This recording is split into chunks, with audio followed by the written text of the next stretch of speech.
Hello दोस्तों, कैसे हैं आप सभी। आज मैं लेके आया हूँ तुम्हें मिश्र धातु और यौगिक से संबंधित 100 क्वेश्चन।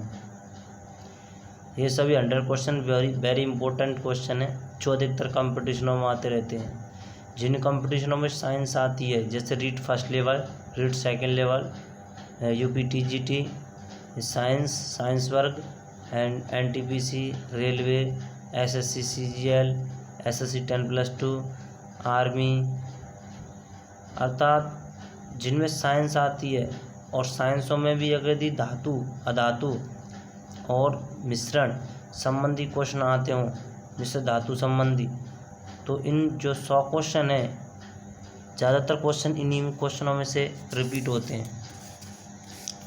तो हम चलते हैं क्वेश्चन की तरफ। पहला क्वेश्चन है, निम्नलिखित में से जल की स्थायी कठोरता का कारण क्या है। इसमें आपको पहचानना है कि जल की स्थायी कठोरता का कारण क्या है। तो देखो, मैग्नीशियम बाइकार्बोनेट नहीं होगा, सोडियम क्लोराइड नहीं होगा क्योंकि ये NaCl होता है, यह रॉक के रूप में पाया जाता है, रॉक लवण के रूप में। किसके रूप में पाया जाता है? रॉक लवण के रूप में। इसमें आंसर होगा आपका कैल्शियम सल्फेट। कौन सा होगा?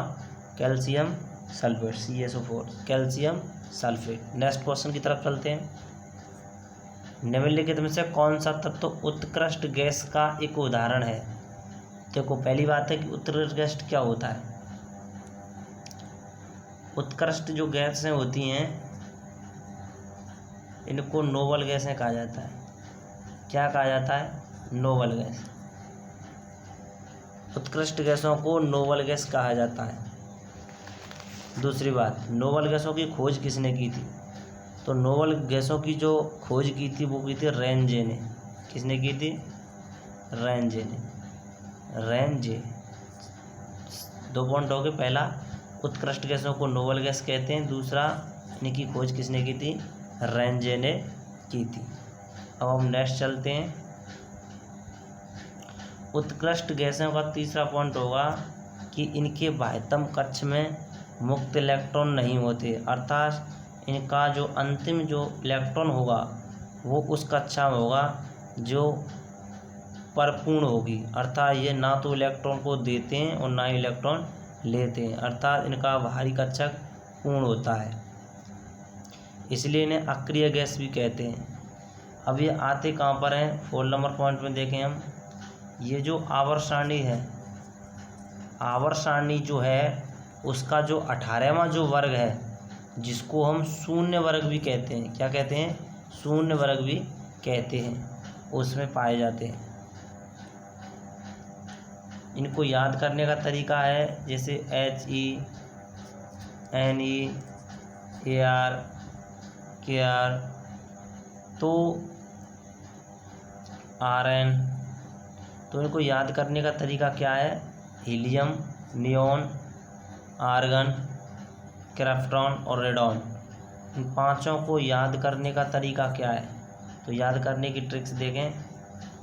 हने आगर कर 0 रन पर आउट हुआ। किस पर? 0 रन पर।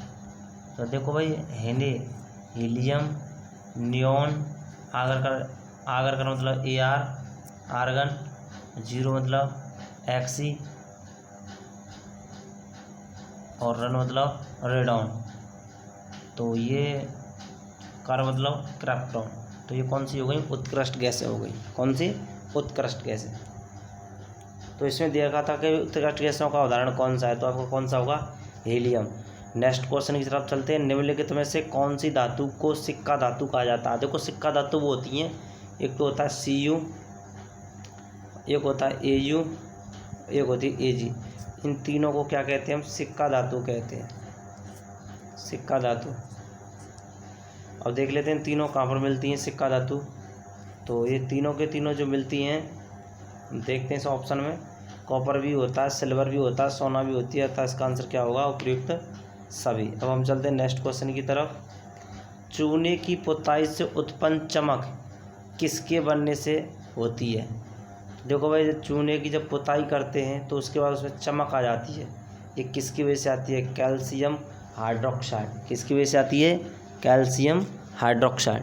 तो कैल्शियम हाइड्रोक्साइड की वजह से उसमें क्या जाती है, चमक आ जाती है। अब हम नेक्स्ट क्वेश्चन की तरफ चलते हैं। नेक्स्ट क्वेश्चन है, निम्नलिखित में से किस धातु की अधिक मात्रा में उपस्थिति के कारण मनुष्य को सिडरोसिस नामक बीमारी हो जाती है। सिडरोसिस का मतलब होता है कि सिड मतलब एक तरह से सड़ सा जाना, जिसके शरीर में लोहा की ताकतवर जैसी कमी आ जाती है, अर्थात लोहे जैसी कमी आ जाती है, तो उससे कौन सा रोग हो जाता है, सिडरोसिस। तो आपका आंसर क्या होगा इसमें, लोहा। चाकू से काटी जा सकने वाली धातु कौन सी है, तो कुछ चाकू से काटी जा सकने वाली धातु सोडियम होती है। सोडियम पोटेशियम ये ऐसी धातु होती हैं जो अधिक सक्रिय होती हैं। अधिक सक्रिय होने की वजह से क्या करती हैं कि ये जल या हवा में संपर्क में आते ही आग जकड़ लेती हैं। अतः इन्हें किस में रखा जाता है, मिट्टी के तेल में रखा जाता है। किस में रखा जाता है, मिट्टी के तेल में रखा जाता है।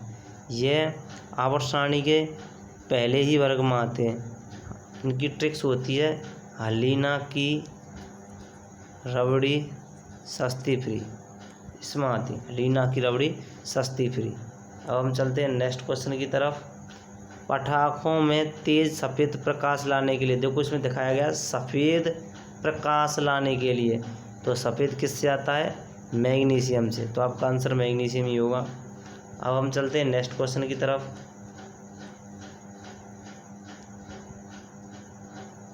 अगला हमारा क्वेश्चन है, औद्योगिक उपकरणों में कठोर जल समस्याओं का कारण है। तो कठोर जल या जल की कठोरता का प्रमुख कारण कौन सा है, तो ध्यान रखना इसमें कैल्शियम और मैग्नीशियम होगा। निम्नलिखित में से किसका प्रयोग पुराने तिल चित्रों को चमकाने में किया जाता है। मैं पहले भी पढ़ा चुका हूँ कि पुराने जो चित्र होते हैं उन्हें पुनः चमकाने के लिए किसका उपयोग करते हैं, हाइड्रोजन परऑक्साइड। इसका सूत्र क्या होता है, H2O2। H2O2 hydrogen peroxide. जो भी पुराने चित्र होते हैं उन्हें पुनः चमकाने के लिए इसका उपयोग किया जाता है। अब हम चलते हैं नेक्स्ट क्वेश्चन की तरफ। अम्लराज जो होता है आयतानुसार 1:3 के अनुपात में किस किस का मिश्रण होता है। तो देखो भाई, अम्लराज क्या होता है, पहली बात होती है अम्लराज होता क्या है, इसको एक्वारेजिया कहते हैं। क्या कहते हैं, एक्वारेजिया। अम्लराज को क्या कहते हैं, एक्वारेजिया। इसमें सेकंड पॉइंट है कि HCl अनुपात HNO3 इनका अनुपात होता है 3:1। क्या होता है, 3:1। HCl 3 और HNO3 1 होता है, अर्थात HCl के 3 भाग और HNO3 का 1 भाग होता है। अब इसमें नेक्स्ट पॉइंट है कि जो अम्लराज जो होता है इसमें उत्कृष्ट धातुएं जैसे सोना, चांदी, प्लेटिनम PT, ये सब क्या होती हैं, इसमें घुल जाती हैं। क्या हो जाती हैं, घुल जाती हैं। किस में घुल जाती हैं, अम्लराज में। तो ध्यान रखना अम्लराज में कौन कौन सी घुल जाती हैं, सोना, चांदी और नेक्स्ट है इसमें प्लेटिनम PT। इसमें नेक्स्ट पॉइंट और है, वो है कि जो शुद्ध सोना होता है, शुद्ध सोना कितने का होता है, शुद्ध सोना कितने का होता है, ये होता है 24 कैरेट का। कितना का होता है, 24 कैरेट का। कैरेट जो होती है वो सोने की शुद्धता और हीरे का भार कैरेट में ही मापा जाता है। सोने की तो शुद्धता और हीरे का भार किस में मापा जाता है, कैरेट में मापा जाता है। सोने के जो आभूषण बनते हैं, वो बनते हैं 22 कैरेट के। कितने के बनते हैं, 22 कैरेट के। अर्थात शुद्ध सोने से आप आभूषण नहीं बना सकते। तो इसमें कितने कैरेट का यूज होता है, 22 कैरेट का। ध्यान रखना आभूषण बनाने में। अब हम चलते हैं नेक्स्ट क्वेश्चन की तरफ। तो आपका आंसर इसमें क्या होगा, 1:3 में। तो इसमें पहले HNO3 होगा, फिर HCl होगा। नेक्स्ट है निम्नलिखित में से क्लोरीन का इलेक्ट्रोविन्यास कौन सा है? देखो Cl, क्लोरीन के बारे में बात कर रहे हैं हम, ध्यान से देखना है। Cl होता है 17, इसका होता है 1s2 2s2 2p6 3s2 3p5, ये होता है। तो देखो इलेक्ट्रोविन्यास देखना है, 1 में कितना दे रखा है 2, तो पहले 2 आएगा कॉमा, फिर 2 में कितना दे रखा है इसमें 5 और ये कितना हो गया 8, तो 8 आ गया कॉमा। 3 में कितना दे रखा है इसमें 2 और 5 7 हो गया, तो 2 8 7, इसका आंसर क्या होगा 2 8 7। नेक्स्ट क्वेश्चन, जल अणुओं के मध्य कौन सा आबंध विद्यमान होता है? जल के अणु, तो देखो भाई जल का अणु किस प्रकार से होगा, O H और H, फिर उसके बाद एक और O होगा, फिर उसमें क्या होगा ये इससे कनेक्ट होगा इस तरह से, और इस जगह पर H लगा होगा, इस तरह से ये कनेक्टिविटी होती है। तो इसमें कौन सा होता है, इसमें होता है हाइड्रोजन बॉन्ड। कौन सा बॉन्ड होता है, हाइड्रोजन बॉन्ड, क्योंकि F O और N इन 3 तत्वों के बीच में यदि H आ जाए तो वो कौन सा बॉन्ड होगा, वो होगा हाइड्रोजन बॉन्ड। कौन सा होता है, हाइड्रोजन बॉन्ड होता है। तो अतः इसका आपका आंसर क्या होगा, इसमें जल अणुओं के मध्य कौन सा बंध होता है, तो आपका आंसर क्या होगा हाइड्रोजन बंध। अब हम चलते हैं नेक्स्ट क्वेश्चन की तरफ। अगला आपका नेक्स्ट क्वेश्चन है, बोर के परमाणु मॉडल के विषय में कौन सा कथन सही नहीं है? नील्स बोर की परिकल्पना के अनुसार बताना है आपको। नाभिक परमाणु के केंद्र में स्थित होता है, बिल्कुल राइट है, लेकिन उन्होंने पूछा है कि सही नहीं है। क्या पूछा है, सही नहीं है। इलेक्ट्रॉन नाभिक में परिक्रमा करते हैं, ये बिल्कुल गलत है, क्योंकि इलेक्ट्रॉन उन्हीं वृत्ताकार कक्षाओं में चक्कर लगाते हैं जिनका कोणीय संवेग NH/2 का पूर्ण गुणज होता है, NH/2 का पूर्ण गुणज होता है। तो ध्यान रखना भाई, आपका आंसर क्या होगा, इसमें सेकंड होगा। जब किसी धातु को ज्वाला में गर्म किया जाए तो इलेक्ट्रॉन ऊर्जा अवशोषित करते हैं और कूद कर कहाँ पहुँच जाते हैं, वो उच्च ऊर्जा स्तर में आ जाते हैं। वे प्रकाश का क्या करते हैं, उत्सर्जन। तो हमें इसको कौन सा निरीक्षण कहते हैं, पता होगा आप सभी को। इस तरह से ऐसे इसकी कक्षाएँ होती हैं, इस तरह से जब इसको गर्म करेंगे तो जाकर उच्च ऊर्जा स्तर पर चला जाएगा। उसके बाद ये क्या करेगा, उसमें से यहाँ आ सकता है, यहाँ आ सकता है, यहाँ आ सकता है, यहाँ पर आ सकता है, इस तरह से प्रत्येक कक्षा में जंप कर सकता है। तो जैसे ऊर्जा लेकर के तो ऊपर पहुँच गया, जैसे नीचे आएगा तो ऊर्जा का क्या करेगा, ये उत्सर्जन करेगा। ऊर्जा का उत्सर्जन करेगा तो इसे किस पट्टिका पर दर्शाएंगे हम, उसका नाम क्या होगा, उत्सर्जन स्पेक्ट्रा। क्या कहते हैं, उत्सर्जन स्पेक्ट्रा। अब हम चलते हैं नेक्स्ट क्वेश्चन की तरफ।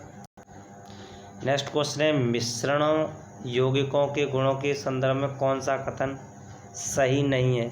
ध्यान रखना, सही नहीं है। मिश्रण अपने अवयवों के गुणों को दर्शाता है, लेकिन यौगिक के गुण उसके अवयवों से बिल्कुल भिन्न होते हैं। एकदम राइट है। मिश्रण सममांगी विषमांगी हो सकता है, लेकिन यौगिक सममांगी पदार्थ होता है, बिल्कुल सही है। मिश्रण के अवयवों को भौतिक विधि द्वारा अलग किया जा सकता है, लेकिन यौगिकों के अवयवों को नहीं, बिल्कुल सही है। किसी मिश्रण को बनने में या तो ऊर्जा अवशोषित होती है या उत्सर्जन होती है, विमुक्त होती है मतलब, लेकिन यौगिक में ऐसा बनने में ऐसा नहीं होता। तो यह आपका क्या होगा, यही आपका गलत होगा, क्योंकि ऐसा नहीं हो सकता, यौगिक के लिए भी चाहिए। अब हम चलते हैं नेक्स्ट क्वेश्चन की तरफ। सोना चांदी टिन का प्रयोग किया जाता है बर्तन बनाने में, विद्युत बनाने में, उत्पाद बनाने में और आभूषण बनाने में। सोना चांदी टिन का उपयोग होगा आभूषण बनाने में। वह धातु जो विद्युत की स्वचालक होती है, अधातु है और विद्युत की स्वचालक भी है, कौन सी होगी वो, ग्रेफाइट। कौन सी होगी, ग्रेफाइट। स्टेनलेस स्टील लोहे को जंगरोधी बनाने के लिए लोहे के साथ क्या मिलाया जाता है? देखो लोहा Fe+ में क्या होता है, वो क्रोमियम और निकल होता है। क्या होता है, क्रोमियम और निकल। अब हम चलते हैं नेक्स्ट क्वेश्चन की तरफ। सोडियम धातु को मिट्टी के तेल में डुबोकर क्यों रखा जाता है? थोड़ी देर पहले मैं तुम्हें बताया था, क्योंकि यह अधिकतर क्रियाशील होता है, बिल्कुल सही है। यह जल के साथ तीव्रता अभिक्रिया करके आप पकड़ लेता है, बिल्कुल सही है। अभिक्रिया हाइड्रोजन गैस और हाइड्रोक्साइड बनाती है, ये भी सही है। तो आपका आंसर क्या होगा? उपयुक्त सभी। वह तत्व तो ऑक्सीजन प्रतिक्रिया नहीं करता, वह है कौन सा? ऑक्सीजन से प्रतिक्रिया नहीं करता, वो नहीं करेगा जो अक्रिय गैस होगा। आपको अंदाजा लगाना है कि इसमें से अक्रिय गैस कौन सा है। तो आपका क्या होगा इसमें? हीलियम। क्या होगा? हीलियम। अगला है पीतल किसका मिश्रण होता है? पीतल में कौन कौन से होते हैं? तांबा और जस्ता। कौन कौन से होते हैं? तांबा और जस्ता होते हैं। Cu+Zn। कौन से होते हैं? Cu+Zn। अब हम चलते हैं नेक्स्ट क्वेश्चन की तरफ। अगला क्वेश्चन है टांका सोल्डर किसका मिश्रण होता है? टांका। ध्यान रखना भाई, टांका जब रखा जाता है तो वो क्या होता है? सीसा और टिन का होता है। किसका होता है वो? सीसा और टिन का होता है। तो ध्यान रखना, सीसा प्लस टिन। अब हम चलते हैं नेक्स्ट क्वेश्चन की तरफ। धातुएं सुचालक होती हैं क्योंकि उनमें मुक्त इलेक्ट्रॉन होते हैं। बिल्कुल राइट बात। एल्युमिनियम धातु का इसका कौन सा है? आपका आंसर क्या होगा? बॉक्साइड। बॉक्साइड। बॉक्साइड किसका होता है? इसके किसका होता है? बॉक्साइड होता है एल्युमिनियम का। निम्न धातुओं में से कौन सी विशाल संख्या में स्वचालित वाहनों वाले नगर की वायु को प्रदूषित कर देती है? तो वो कौन सा होगा? शीशा। शीशे के द्वारा ही वायु प्रदूषण होता है। किसके द्वारा होता है? शीशे से ही वायु प्रदूषण होता है। हम चलते हैं नेक्स्ट क्वेश्चन की तरफ।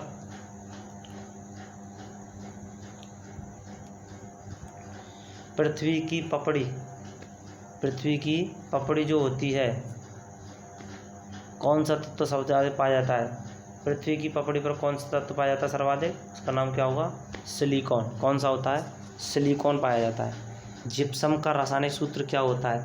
CaSO4.2H2O जिप्सम का होता है। यदि इसके आगे CaSO4.1/2H2O लगा दिया जाए तो ये क्या होता है? प्लास्टर ऑफ पेरिस होता है। क्या होता है? Plaster of Paris. कांसा किसकी मिश्र धातु है? कांसा। तो कांसा होती है भाई तांबा और टिन। किसकी होती है? तांबा और टिन। तो आपका आंसर क्या होगा इसमें? बी। तांबा जो होता है Cu, कॉपर जो होता है वो कितना परसेंट होता है? कॉपर होता है इसमें 90% है। कितना होता है? 90%। और इसमें टिन जो होता है, टिन मतलब Sn, बाकी का सब क्या होता है? टिन होता है। अब हम चलते हैं नेक्स्ट क्वेश्चन की तरफ। हाइड्रोजन में एक इलेक्ट्रॉन लेकर हीलियम का विन्यास प्राप्त करने की प्रवृत्ति होती है। इस प्रवृत्ति की समानता रखता है। तो ध्यान रखना भाई, समानता किसमें पाई जाती है? एक इलेक्ट्रॉन त्याग करके।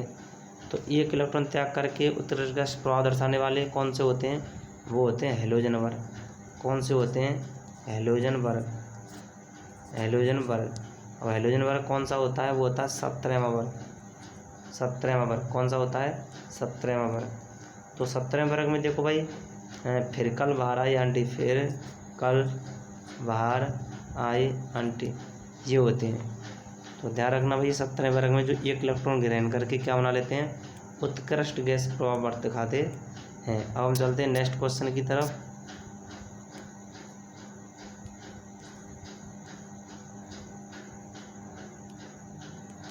सीसा का सबसे महत्वपूर्ण अयस्क कौन सा होता है? तो शीशे का कौन सा होता है? गैलेना। आयोडीन पोटेशियम क्लोराइड के मिश्रण से आयोडीन को अलग किस विधि के द्वारा आप करोगे? तो वो होगा ऊर्ध्वपातन। अब हम देखते हैं ऊर्ध्वपातन क्या होता है। ऊर्ध्वपातन जो होता है, ऊर्ध्वपातन होता है वह प्रक्रिया जिसमें, ऊर्ध्वपातन क्या होता है? वह प्रक्रिया जिसमें कोई ठोस सीधे किस में कन्वर्ट हो जाएगा? गैस में। तो उसे हम क्या कहेंगे? ऊर्ध्वपातन कहते हैं। एग्जाम्पल है इसके, जैसे माना कि कपूर, नौसादा। अब हम चलते हैं नेक्स्ट क्वेश्चन की तरफ। वह धातु पहचानी जो निरावेशी प्रकार की है। निरावेशी कौन सी होती है? गोल्ड। कौन सी होती है? गोल्ड होती है। अब हम चलते हैं नेक्स्ट क्वेश्चन की तरफ। विद्युत तापमापी साधन के लिए ताप घटक बनाने के लिए मिश्र धातु का उपयोग किया जाता है। वो कौन सी मिश्र धातु? उसका नाम क्या होगा? नाइक्रोम। कौन सी होती है वो? नाइक्रोम। किसी विद्युत अपघटन की असंलग्नता का स्तर किस पर निर्भर करता है, वो क्या होगा आपका तन्यता पर निर्भर करता है। अब हम चलते हैं नेक्स्ट क्वेश्चन की तरफ। अगला क्वेश्चन है, निम्नलिखित में से कौन सा तत्व उत्कृष्ट गैस का उदाहरण है। तो आपका आंसर क्या होगा इसमें, हीलियम। पिछली बार भी क्वेश्चन आ चुका है। न्यूक्लियर रिएक्टरों में बाहरी जल का उपयोग प्रशीतक के रूप में किया जाता है। बाहरी जल का उपयोग प्रशीतक के रूप में, क्योंकि बाहरी जल क्या होता है, खनिज समृद्ध जल होता है, ओजोन परत होता है, बाहरी धातुओं के खनिजों से मुक्त होता है, और ऑप्शन डी हाइड्रोजन के बाहरी आइसोटोप से युक्त होता है। क्योंकि जो बाहरी जल जो होता है वो होता है D2O, तो ध्यान रखना वो आइसोटोप से युक्त होता है। अब चलते हैं हम नेक्स्ट क्वेश्चन की तरफ।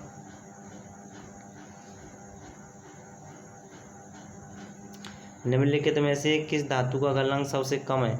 सबसे कम किस धातु का है, तो वो आपकी क्या होगी, पारा। क्या होगी, पारा।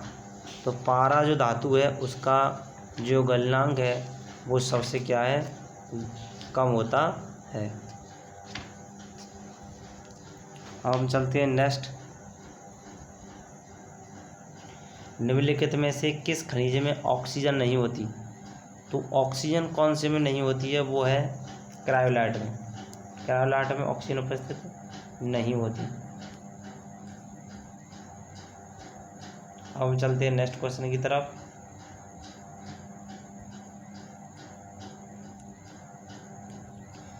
बीकन प्रकाश के रूप में प्रयोग किया जाता है। बीकन प्रकाश के रूप में निष्क्रिय गैस कौन सी है, आपका आंसर क्या होगा, नियॉन। धोने का जो सोडा होता है उसका फॉर्मूला क्या होता है, कपड़े धोने का। तो कपड़े धोने का जो था उसका सूत्र क्या होता है, तो देखो इसमें एक तो होता है खाने का सोडा, एक होता है कपड़े धोने का सोडा। खाने सोडे का जो होता है वो होता है NaCO3। क्या होता है, NaCO3, ये होता है खाने का। लेकिन इसमें पूछा है कपड़े धोने का, तो उसका आंसर क्या होगा, Na2CO3.10H2O। क्या होगा, .10H2O। नेक्स्ट क्वेश्चन है, विद्युत रासायनिक प्रक्रिया द्वारा धातु के क्षय को सामान्यतः क्या कहा जाता है। तो जब विद्युत रासायनिक प्रक्रिया के द्वारा धातु का क्षय किया जाता है तो उसे हम क्या कहते हैं, संक्षारण कहते हैं। अब हम चलते हैं नेक्स्ट क्वेश्चन की तरफ। सूखी बर्फ के नाम से किसे जानते हैं, पता होगा सभी को, CO2 गैस होती है। उसके बाद अब हम चलते हैं नेक्स्ट क्वेश्चन की तरफ।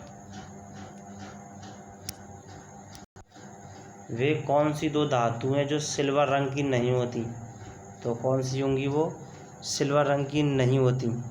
तो तांबा और सोना। कौन सी होती है, तांबा और सोना। अगला क्वेश्चन है, CO में कार्बन और ऑक्सीजन किस अनुपात में होते हैं। तो आपका अनुपात क्या होगा, 3:4। अधिकतम श्रृंखला दर्शाने वाला तत्व कौन सा है, कार्बन होता है, क्योंकि कार्बन में श्रृंखलन की प्रवृत्ति पाई जाती है। कार्बन में एक कार्बन दूसरे कार्बन से, दूसरा तीसरे से, तीसरा चौथे, इस प्रकार जुड़कर एक श्रृंखला बना लेते हैं जिसे कार्बन श्रृंखला कहा जाता है। नेक्स्ट है, अयस्क के ताप उपचार। अयस्क के ताप उपचार के प्रयोग को जिसमें गलाना और पकाना शामिल है उसे हम क्या कहते हैं, हाइड्रोमेटलर्जी, पायरोमेटलर्जी, क्रायोमेटलर्जी, इलेक्ट्रोमेटलर्जी। तो आपका आंसर क्या होगा इसमें, पायरोमेटलर्जी। धातुओं का राजा कहलाता है, वेरी इंपॉर्टेंट क्वेश्चन, धातुओं का राजा कहलाता है सोना। निम्नलिखित में से कौन सा यौगिक है। देखो इसमें ओजोन है जो O3 होता है, ये क्या एक तत्व होता है, वायु ये एक मिश्रण होता है। पारा ये एक Hg सीधा तत्व होता है, लेकिन अमोनिया जो होता है NH3 वही एक यौगिक होता है, क्योंकि यौगिक होता है जिसमें परमाणुओं का जो जुड़ते हैं जो परमाणु उनका रेशियो कैसा आना चाहिए, हर बार फिक्स आना चाहिए, अर्थात समान रेशियो होना चाहिए। अब हम नेक्स्ट की तरफ बात करते हैं, नेक्स्ट क्वेश्चन की तरफ।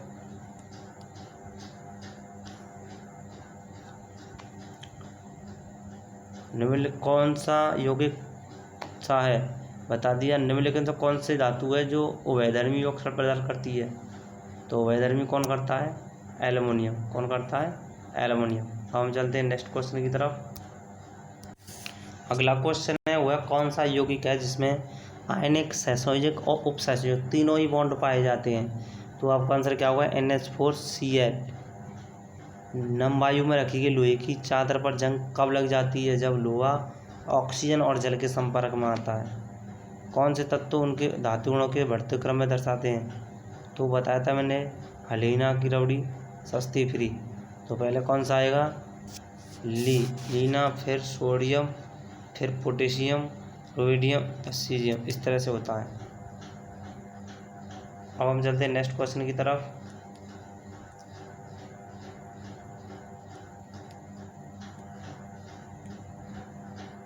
सम्मिलित करना है सबसे हल्का, वेरी मोस्ट क्वेश्चन है, ध्यान रखना है। सबसे हल्का तत्व, अधातुक तत्व कौन सा है। तो ध्यान रखना कौन सा होगा, हाइड्रोजन। कौन सा होगा, हाइड्रोजन। उसके बाद द्रव धातुक तत्व है, द्रव धातु तत्व कौन सा होगा, ये द्रवस्था पाई जाती है, मरकरी। सर्वाधिक आघात वर्धनीय तत्व है, तो कौन सा होता है वो, आघात वर्धनीय। तो इसमें क्या होगा जी, जैसे अधातु जो विद्युत की सुचालक है वो हो जाती है ग्रेफाइट। और सर्वाधिक आघात वर्धनीय तत्व कौन सा है, तो आपका आंसर क्या होगा इसमें, सोना। इसलिए आपका आंसर क्या हो जाएगा इसे मिला करके, डी। हम चलते हैं अगले क्वेश्चन की तरफ। नीचे दिए गए ऑक्साइडों को उनकी क्षारीयता के बढ़ते क्रम में बताइए। देखो सबसे पहले कौन सा आएगा इसमें, सोडियम ऑक्साइड, फिर आएगा magnesium oxide, aluminium oxide, silica और P2O5। तो आपका आंसर क्या होगा इसमें, ए। अगला क्वेश्चन है,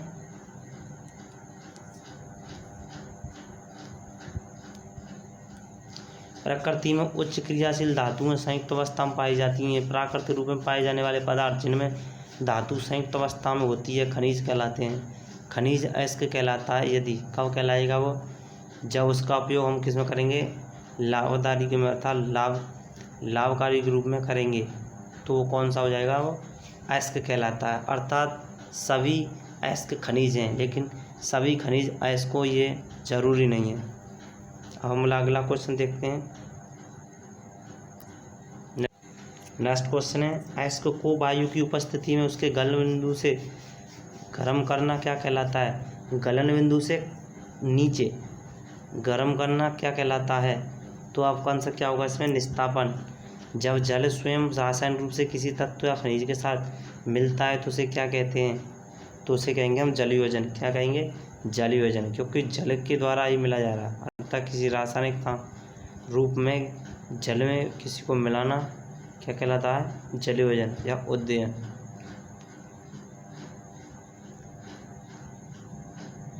पीतल एक कैसी धातु है, तांबा टिन, जिंक टिन, तांबा जिंक, तांबा एल्युमिनियम। तो आपका पीतल से क्या होगा, तांबा होता है और उसमें क्या होता है, जिंक होता है। अब हम चलते हैं नेक्स्ट क्वेश्चन की तरफ।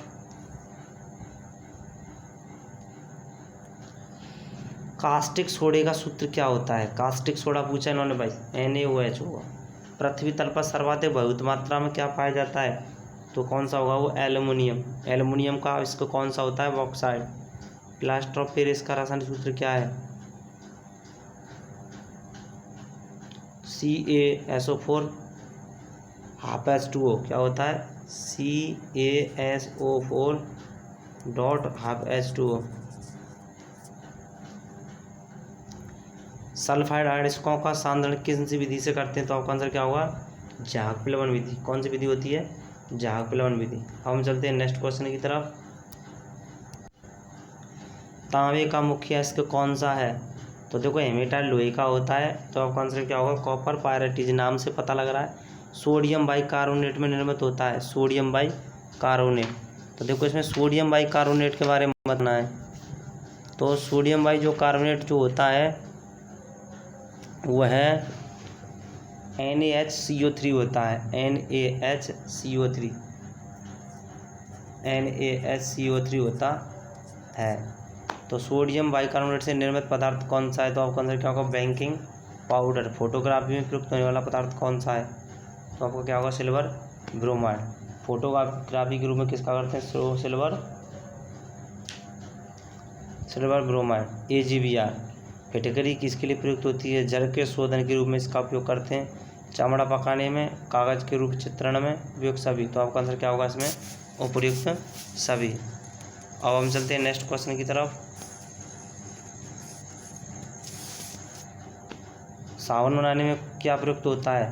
तो साबुन बनाने में प्रयुक्त होते हैं सोडियम हाइड्रोक्साइड। क्या होता है? सोडियम हाइड्रोक्साइड का उपयोग किया जाता है। सोडियम हाइड्रोक्साइड क्या होता है? ये होता है NaOH। क्या होता है? NaOH। इसे हम क्या कहते हैं? इसे हम कास्टिक सोडा भी कहते हैं।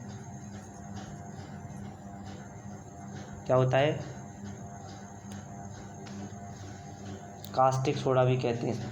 अब हम चलते हैं नेक्स्ट क्वेश्चन की तरफ। नेक्स्ट क्वेश्चन है, फ्यूज तार किस पदार्थ के बने होते हैं? फ्यूज तार के लिए क्या प्रयोग करते हैं? सीसा और टिन का उपयोग करते हैं। सोल्डर एक मिश्र धातु, इसके घटक क्या क्या होते हैं? तो टिन और सीसा होता है। सोल्डर के लिए क्या क्या होता है? टिन और सीसा होता है सोल्डर के लिए, ध्यान रखना आप। सोल्डर, टिन और टिन। तो इसमें सीसा कितना परसेंटेज होता है? सीसा, तो सीसा होता है 68%। कितना होता है? 68%। कितना होता है? 68। और शेष बचा कौन होता है इसमें? 32%। SN होता है, टिन होता है 32। स्टेनलेस स्टील बनाने के लिए किसका उपयोग करते हैं? ध्यान रखना, स्टेनलेस स्टील में, इसको जंगरोधी भी कहा जाता है। इसको क्या कहते हैं? जंगरोधी। क्या कहते हैं? जंगरोधी भी कहते हैं इसको। स्टेनलेस स्टील बनाने में किसका उपयोग करते हैं? वो देखना है। तो स्टेनलेस स्टील बनाने में करते हैं इस्पात और निकल क्रोमियम का। किसका करते हैं? स्टील, इस्पात, निकल और क्रोमियम का। तो इसमें ऑप्शन देख लेना, निकल और क्रोमियम है, तो यही आपका आंसर होगा। 2 या 2 से अधिक शुद्ध पदार्थों को किस अनुपात में मिला देने से बनता है? किसी भी अनुपात में मिला देने से। जिसका कोई अनुपात फिक्स ना, वो क्या होता है? मिश्रण। और जिसका अनुपात फिक्स हो तो उसे हम क्या कहते हैं? यौगिक कहते हैं। क्या कहते हैं? यौगिक। तो ऐसे पदार्थ जिनमें धातु धातु दोनों के गुण पाए जाते हैं, क्या कहलाता है? वो उपधातु कहलाती है। निम्नलिखित से किस धातु में अधातु में धातुओं की चमक पाई जाती है? तो वो कौन सा होगा? Graphite and iodine. Stainless steel एक मिश्र धातु है, जबकि वायु क्या है? वायु क्या होती है? एक मिश्रण होती है। मिश्रण बताया था मैंने अभी। मिश्रण में मिलाए गए पदार्थों का अनुपात या तत्वों का अनुपात कोई फिक्स अनुपात नहीं होता है, जिस प्रकार से वायु। अगला, निम्नलिखित में से कौन सा तत्व है और ना तो यौगिक है और ना ही तत्व है? तो यौगिक नहीं है और ना ही तत्व, कौन सा होगा? वो वायु। वायु क्या होती है? मिश्रण होती है। कौन सा एक यौगिक है? यौगिक कौन सा है? स्टील, पीतल, रेत और हीरा। तो आपका आंसर क्या होगा? रेत। SiO2। SiO2 ये क्या होता है? ये रेत होता है। अब हम चलते हैं नेक्स्ट क्वेश्चन की तरफ।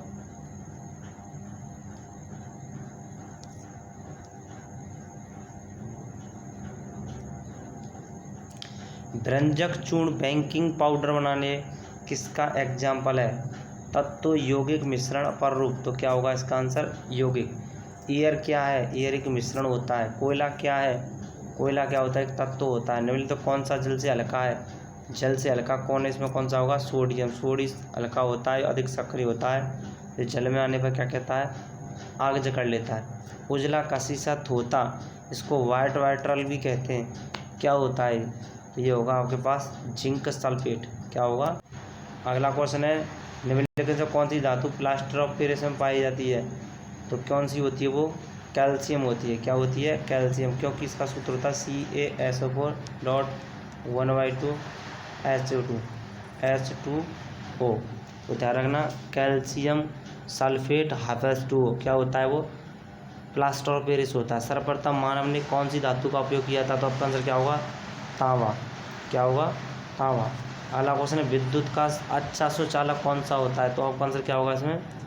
चांदी। विद्युत का सबसे अच्छा सुचालक कौन सा होता है? चांदी। अब हम चलते हैं नेक्स्ट क्वेश्चन की तरफ। अगला क्वेश्चन है, लोहे का शुद्ध रूप क्या होता है? तो लोहे का शुद्ध रूप कौन सा होता है?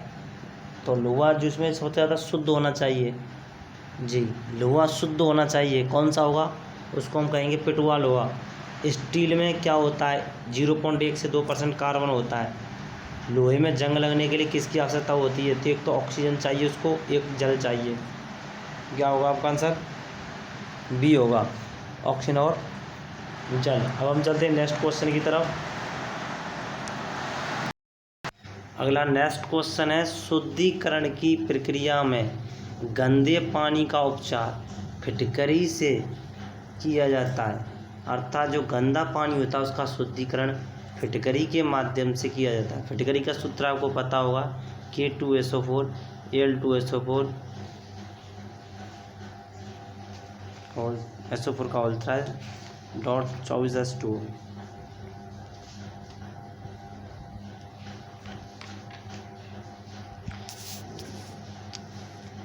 तो इस प्रक्रिया को हम क्या कहते हैं, तो इसका बहुत ही इम्पोर्टेंट क्वेश्चन है। तो इसको हम कहते हैं स्कंदीकरण। क्या कहते हैं, स्कंदीकरण। अब हम चलते हैं नेक्स्ट क्वेश्चन की तरफ। धातुओं का पराशुद्धीकरण किसके द्वारा किया जाता है, तो ध्यान रखना भाई, धातुओं का पराशुद्धीकरण किसके द्वारा किया जाता है, तो आपका आंसर होगा जॉन मेल्टिंग। क्या होता है, जॉन मेल्टिंग। सबसे प्रचुर मात्रा में मिलने वाला तत्व कौन सा है, तो सबसे प्रचुर मात्रा में मिलने वाला तत्व कौन सा है, ऑक्सीजन। गैमेक्सन का रासायनिक नाम क्या है, जो गैमेक्सन होती है उसका रासायनिक नाम क्या है, इसका होता है बेंजीन हेक्सा क्लोराइड। कौन सा होता है, बेंजीन हेक्सा क्लोराइड। अब हम चलते हैं नेक्स्ट क्वेश्चन की तरफ। लोहे में बहुत शीघ्र जंग कहाँ लगती है, जहाँ लगेगी यहाँ पर सबसे ज़्यादा लवण पाए जाएंगे, अर्थात पानी अशुद्ध होगा। तो सबसे ज़्यादा शुद्ध क्या होता है इसमें, समुद्र के जल में। किस में होगा, समुद्र के जल में। जिंक जस्ता का लेप लगा देने से जंग नहीं लगती, प्रक्रिया क्या कहलाती है, ये कहलाती है यशद लेपन, जस्ता चढ़ाना। बातित जल से अंतर्विष्ट होता है, तो ध्यान रखना, बातित जल से अंतर्विष्ट होता है, तो आपका आंसर क्या होगा इसमें, CO2।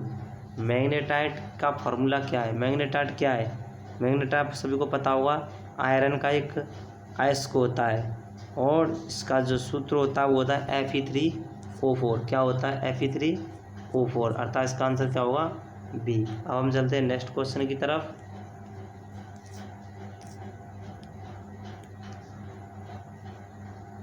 नेक्स्ट क्वेश्चन देखें हम भाई।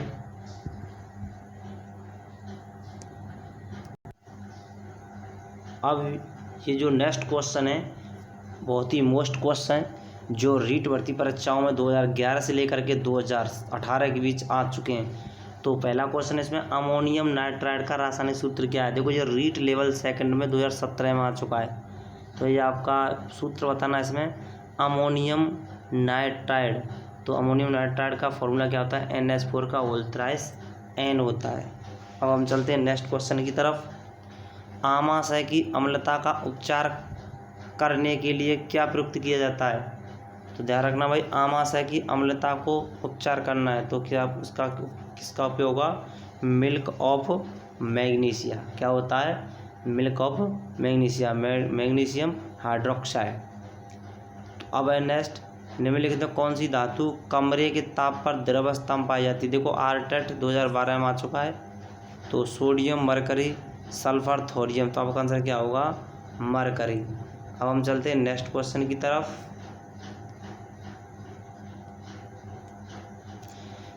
फिल्म और नाटक के मंच पर कृत्रिम धुआं बादल दर्शाने के लिए किसका उपयोग करते हैं। देखा होगा आपने, बादल सा छा जाता है, किसका उपयोग करते हैं हम, द्रव नाइट्रोजन का। किसका करते हैं, द्रव नाइट्रोजन। रीट लेवल सेकंड 2012 में आ चुका है। नेक्स्ट क्वेश्चन, धातुओं की वेल्डिंग के लिए कौन सी गैसों का मिश्रण का उपयोग किया जाता है वेल्डिंग करने के लिए, तो बताया था मैंने, ऑक्सीजन एंड एसिटिलीन। किसका होता है, ऑक्सीजन एंड एसिटिलीन। अगला नेक्स्ट क्वेश्चन है, टंगस्टन W तत्व का संकेत अक्षर कौन है, तो टंगस्टन का कौन सा होता है, W होता है। नेक्स्ट, नशीली दवाइयों की लत को नियंत्रित करने हेतु आमतौर पर प्रयुक्त की जाने वाली औषधि का नाम क्या है। रीट फर्स्ट लेवल 2017 में आया वो क्वेश्चन है, तो इसका आंसर क्या होगा, पैथिडीन। क्या होता है, पैथिडीन। अब हम चलते हैं नेक्स्ट क्वेश्चन की तरफ। बागवानी के कौन से उर्वरक का उपयोग करते हैं? जब बागवानी करते हैं उसमें कौन सा उर्वरक देते हैं? Urea, DAP, sodium phosphate, vermi compost, कोई भी दे सकते हैं। इसीलिए इसमें कौन क्या मिला है? बोनस मिला है। 2015 में आया हुआ क्वेश्चन। नेक्स्ट, कौन सा कथन सही है? धातुएं सभी तन्य होती हैं, सभी धातुएं अधातुएं तन्य होती हैं, सामान्यतः धातुएं तन्य होती हैं। तो ध्यान रखना भाई, सामान्यतः धातुएं क्या होती हैं? तन्य होती हैं। अब हम चलते हैं नेक्स्ट क्वेश्चन की तरफ। पीने के पानी में रोगाणुनाशक डालते हैं, क्या डालते हैं? पोटेशियम परमैंगनेट, KMnO4, क्या डालते हैं? KMnO4, KMnO4 एंड क्लोरीन, क्या डालते हैं? KMnO4 and chlorine. तो आपका आंसर क्या होगा? इसमें ए होगा। इसको लाल दवा कहते हैं। पोटेशियम परमैंगनेट को क्या कहते हैं? लाल दवा।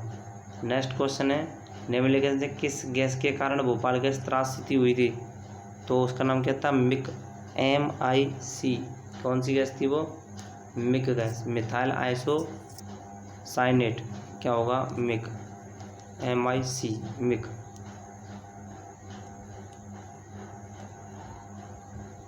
अगला है, निम्नलिखित में से कौन सा रासायनिक आम पकाने में प्रयुक्त होता है? तो इसमें क्या आंसर होगा?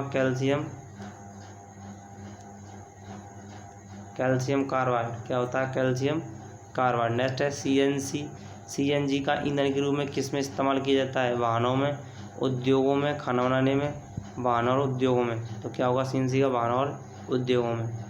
LPG का संक्षिप्त रूप क्या है? LPG का बताना बहुत ही इजी क्वेश्चन, यूपी टेट का आया हुआ क्वेश्चन। LPG, तो LPG का संक्षिप्त रूप बताना है तुम्हें, तो वो होता है लो पेड गैस, नहीं होता लिक्विफाइड पेट्रोलियम गैस, यही होता है लिक्विफाइड पेट्रोलियम गैस। शुष्क बर्फ किसका ठोस का उदाहरण है? शुष्क बर्फ कौन सी होती है? CO2 होती है, कार्बन डाइऑक्साइड। अब हम चलते हैं नेक्स्ट क्वेश्चन की तरफ। नेक्स्ट क्वेश्चन है, वातावरण में अत्यधिक हानिकारक सल्फर मिश्रित गैस कौन सी है? तो ध्यान रखना वो कौन सी होगी? SO2। CNG का संक्षिप्त रूप क्या है? Compressed natural gas. आंसर क्या होगा? B। इसके अलावा और फैक्ट बहुत ही अच्छे इंपॉर्टेंट, जिनसे संबंधित प्रश्न और उनकी व्याख्या सहित वर्णन देखना हो या तो हमारे नेटवर्क चैनल से जुड़े रहें। देवा फॉर दर्शक क्लासेस। जय हिंद, जय भारत।